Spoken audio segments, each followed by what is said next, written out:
What's up everybody, it's Sean here, back today with my much anticipated countdown video for my top sneaker pickups of 2022.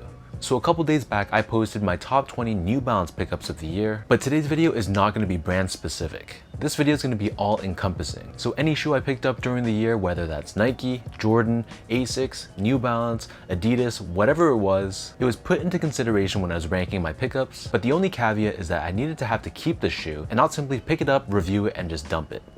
And I know a lot of people have this rule where it has to be a new colorway of the shoe to be in consideration of the top sneaker of the year, but I don't necessarily agree with that. So this video is strictly about sneaker pickups, not necessarily the shoe of the year. So I don't care if it's a retro, I don't care if it's a new colorway, a new silhouette, whatever. If it's a shoe that dropped in 2022, it was put into consideration in this list. So kicking off the list at number 20, we have the Air Jordan 1 High in this taxi colorway.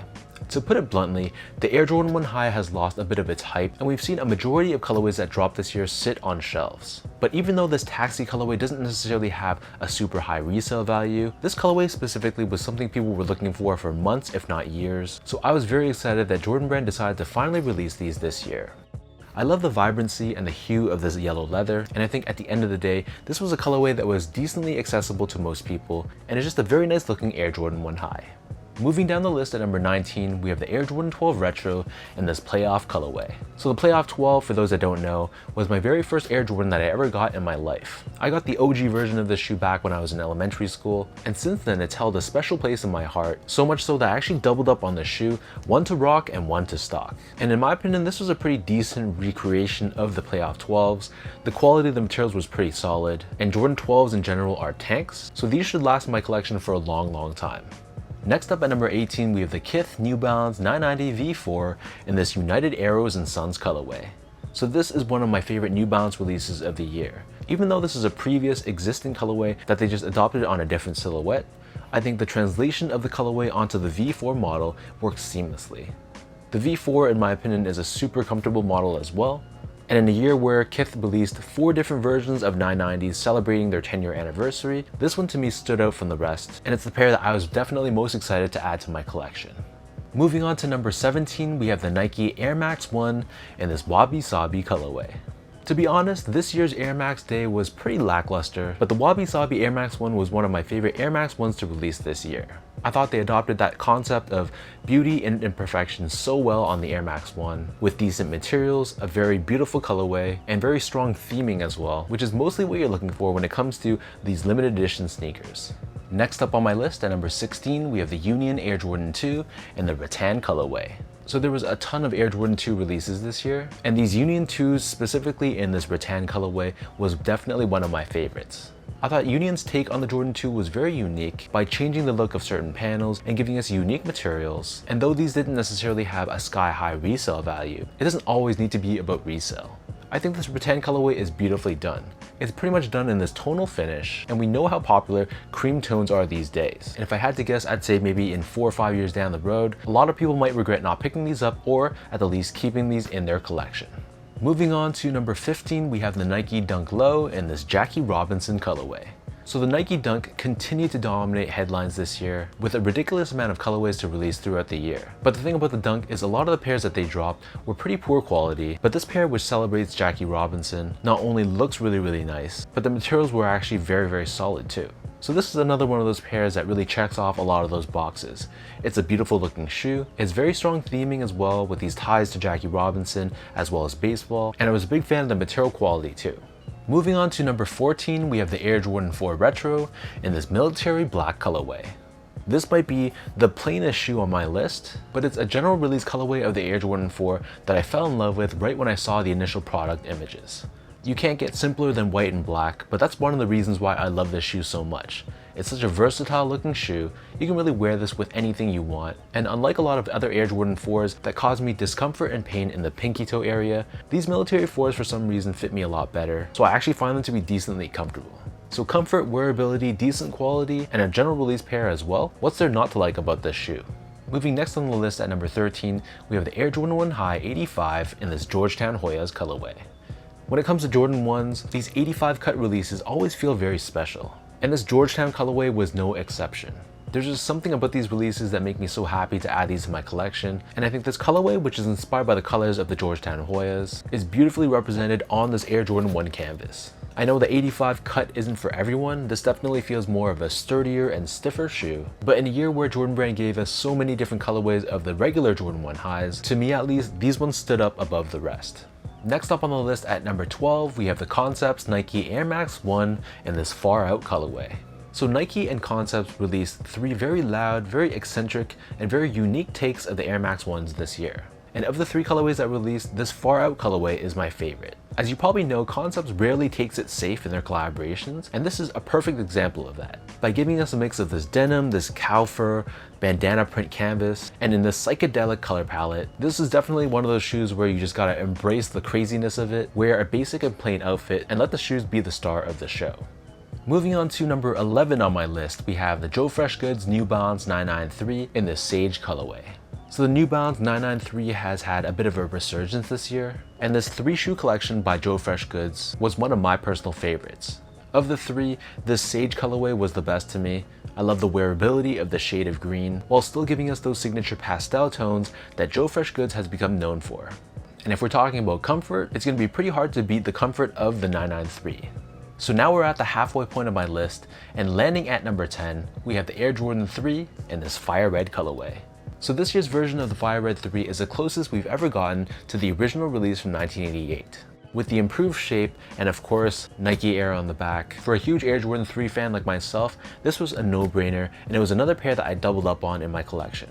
I also find the Jordan 3 to fit very well for my wider feet, and they feel very comfortable on feet as well. So with all that mixed in with the fact that this is a classic OG colorway, that's why I couldn't leave this off my top 10 list. Moving on to number 9, we have the Nike Kobe 6 PROTRO in this Mambacita Sweet 16 colorway. After the drama surrounding this release with Vanessa Bryant and Nike Basketball finally decided to release these to the general public. And it's a bit unfortunate that we haven't gotten any other Kobe shoes since then, but if this is really the last Kobe shoe we're gonna get in a long while, then I think this was a great pair honoring both Kobe and Gigi's legacies. Personally for me, this is a shoe that I'm gonna be rocking casually. And with it being basically just a black and white sneaker, yes, it doesn't turn heads and it doesn't break necks like the Grinch 6 for example, but I love the understated colorway of this shoe, and it's a shoe I'm glad to own, honoring one of the players that I respect most in league history. Moving on to number 8, which if you haven't guessed is my favorite number, we have the Salehe Bembury New Balance 990 V2 Sand Be The Time. So this is a recently released collab between Salehe Bembury and New Balance, and it's another one of those creative takes by Salehe which draws inspiration from nature. So this is a colorway which I've explained in the review and the New Balance countdown video, which contains a color combination that I didn't really expect to look nice, but somehow he really made it work. And I really love the textural variety on this shoe. It really gives it a ton of visual interest, and you can really tell that this is a very well thought out collaboration and not something they quickly just slapped together and called it a day. Next up at number 7, we have the Maniere Air Jordan 4 in this violet ore colorway. I know this is probably very low when I compare this to your list, but don't get me wrong, this is still a beautiful shoe. The material quality was solid, the colorway is very nice, it has almost like a mature vibe to it, and it's one of those sneakers because of the colorway of this shoe that I feel like you can really dress it up without looking out of place. My only gripe with this release and why I knocked it down a few pegs is because of the lack of quality control. My pair, along with a lot of people who made comments on my video, shared the same sentiments, where the craftsmanship and build on this pair was very sloppy. So if Nike had given us better quality control and made sure the pairs that they sold to the public were better put together, then this would probably have made my top 5. But I simply just couldn't rank this any higher because of the poor quality on my specific pair. Moving on to number 6, we have the Patta Nike Air Max 1 in this pure platinum and white colorway. Patta continued releasing these wavy iterations of the Air Max 1 this year, and this white and pure platinum colorway was my favorite. Other than the fact that I love this wavy design on this Air Max 1, it goes without saying that this shoe is so wearable, so clean, and the combination of the white, gray, and this cream looking midsole fits perfectly with the current day aesthetic. Like I said earlier in this video, there was a ton of very nice Air Max 1s to release this year, and it's almost criminal how underrated the Air Max 1 has become. But I had to show some love to this Patta Air Max 1, and it just narrowly missed out on being on my top 5 list. Moving on to number 5, we have the Sachs NIKECRAFT General Purpose Shoe. So I know in my review of this shoe, I wasn't totally sold on this pair, but this is a case where my opinion changed the more I wore them. And let me tell you guys, this is a very solid, a very great everyday shoe option, and I've really grown to appreciate the silhouette over the months. Do I think it's worth paying resale for this shoe? It really depends on how much you're paying, but I think this pair is decently comfortable. And while it's not necessarily the most stylish looking sneaker, the combination of comfort, its price point if you're able to get these for retail, the wearability of this colorway in itself, and of course a little bit of hype sprinkled in makes it one of the top sneakers to release in 2022. Moving on to number 4 on my list, we have the Concepts Nike SB Dunk Low in this orange lobster colorway. So most of you guys watching probably know how iconic this Lobster series of SB Dunks is. So when Concepts and Nike announced they were releasing this orange colorway, this is just one of those pairs I knew I had to have in my collection regardless of the price. And now having them in hand, they definitely don't disappoint. This orange works so well in this Lobster theming, the material quality was decent as well, and if past colorways of the Lobster series are any indication, this is probably one of those shoes that you want to buy sooner rather than later, because I wouldn't be surprised if a couple years down the road, they end up reselling for 1,500 Canadian dollars, because not only are resellers clamoring to get these, but also hardcore SB fans, and even casual sneaker consumers that are fans of playful colorways and theming. So now we're at my top 3 pickups of 2022. And kicking things off at number 3, we have the JOUND New Balance 990 V3 in this olive colorway. So what a year it's been for New Balance. They've continued to carve out market share and convert former Nike and Adidas heads to their brand. And this is a perfect example of why. Although this wasn't the most accessible shoe for the public, in terms of driving hype, it definitely did its job. By teaming up with Montreal design studio JOUND, I personally love this shade of green. I think it looks so nice in person. It's bright but not overly vibrant and in your face. And I love this black 3M New Balance logo on the side, which contrasts so well against the green. And I think this is one of those shoes that look even better on feet. And with how comfortable the 990 V3 is, there's absolutely no reason why you wouldn't want to wear these. So the first runner-up on my list, coming in at number 2, and I'm ready to be flamed, but it's got to go to the lost and found Chicago Air Jordan 1.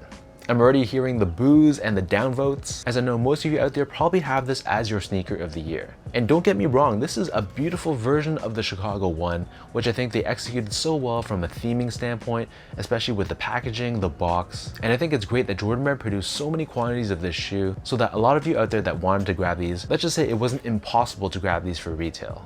The only reason why I don't have this at number 1 is that I do own a pair of the 2015 Chicago ones, and when I compare them side by side, let's just say I prefer the more classic look of that 2015 version as opposed to the aged and vintage looking version of the 2022s.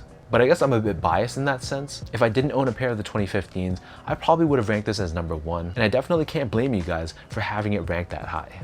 So now we're at number 1 on my list. So it's been an amazing year in terms of sneakers. So many releases from the big brands, dropping both amazing collaborations and really clean general release pairs as well. But there was one that stood out above the rest for me, and whether you agree or disagree, it's just one of those pairs that I knew would be in one of my top 3 sneaker pickups of the year right when I got them in hand. And that pair is... Stop the presses. Before I go on any further with my number 1 pickup of the year, I had some time to think about it, and I realized there's actually a dark horse contender. It's actually not a Travis Scott, it's not a KITH collaboration, it's not even a Jordan, a Nike, a New Balance, Adidas, or Asics. It's actually something much, much bigger.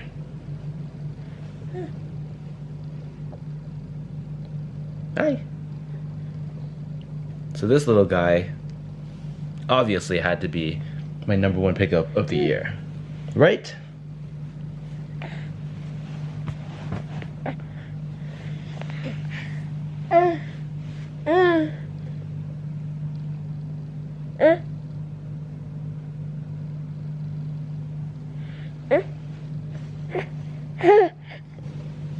Anyways, back to the show. And that pair is the Travis Scott Air Jordan 1 Low in this reverse Mocha colorway. This of course isn't the most creative shoe, let's be honest, we've definitely seen this before with that signature reverse oversized swoosh. And I know Travis Scott doesn't have the best reputation these days, but when I'm talking strictly about the shoe and nothing else, this one was my favorite pickup of the year. The Jordan 1 Low is arguably more wearable than the mid and high top counterparts, and don't get me started about this colorway. I really love the color blocking on this shoe, and I thought the materials were super nice on this pair as well. And in fact, when I got these, I undead stocked them right away. I didn't even care at all how much I could resell these for, because I really wanted to rock them that bad. So yes, the creativity wasn't all there, but the quality was, the wearability, and like I said right in the beginning, this is all just personal preference. This shoe, for some reason, just really spoke to me, and it was probably the most excited I was to pick up in 2022.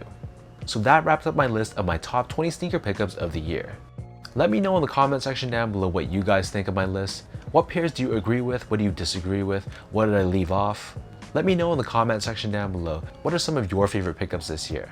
And as always, if you guys like this video, be sure to like, comment, and subscribe to my channel if you haven't yet. You can follow me on Instagram at esco8, check out my Twitter at sean.go, and visit my website at seango.ca.